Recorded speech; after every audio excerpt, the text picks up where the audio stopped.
Meus irmãos, a paz do Senhor, eu sou o pastor Douglas Flamino e hoje quero falar sobre dois textos do Antigo Testamento.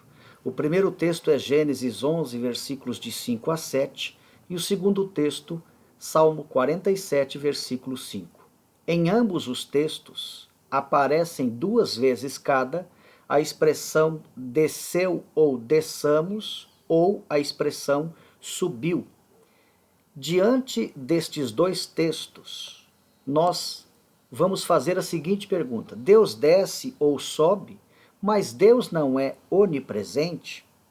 Então eu pretendo responder essa pergunta aqui agora.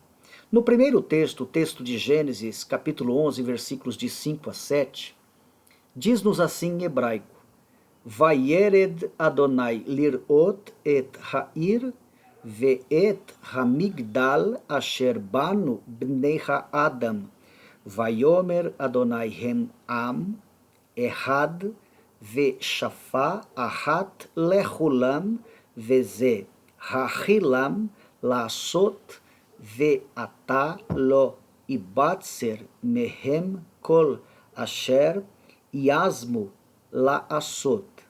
הווה נרדה ונבלה שם שפתם אשר לא ישמעו איש שפת רעהו.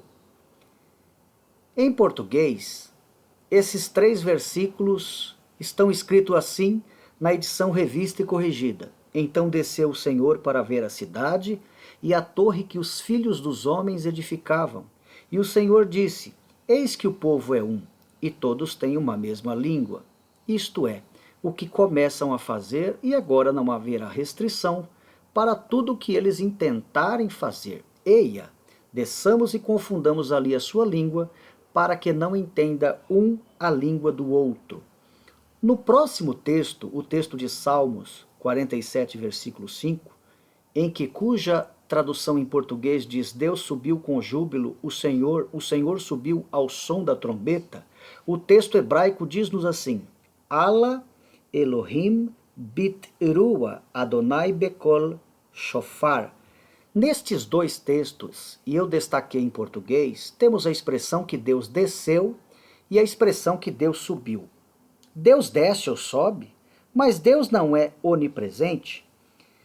Se Deus é universal e onipresente, como se explicam os textos bíblicos em que o escritor diz que Deus desce ou sobe, dando-nos a entender que precisa sair de um lugar e ir para o outro?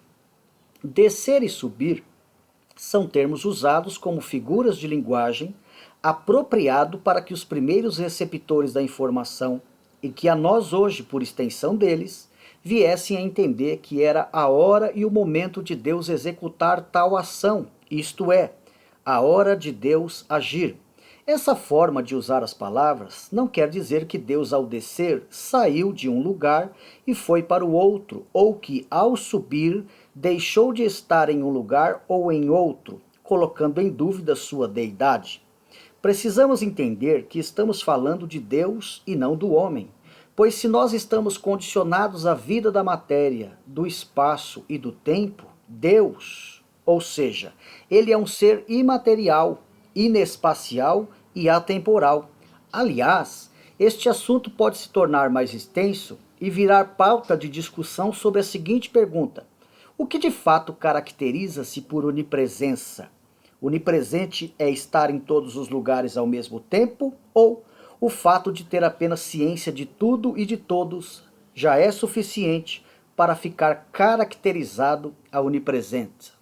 Note, diante desta outra pergunta, é claro que nós poderemos um dia gravar um próximo vídeo áudio, mas diante dessa questão, Deus descer ou Deus subir é uma figura de linguagem que mostra-nos Deus querendo agir naquele momento, naquele instante. Amém, meus irmãos? Espero que esse áudio-vídeo tenha contribuído para uma melhor compreensão do texto sagrado.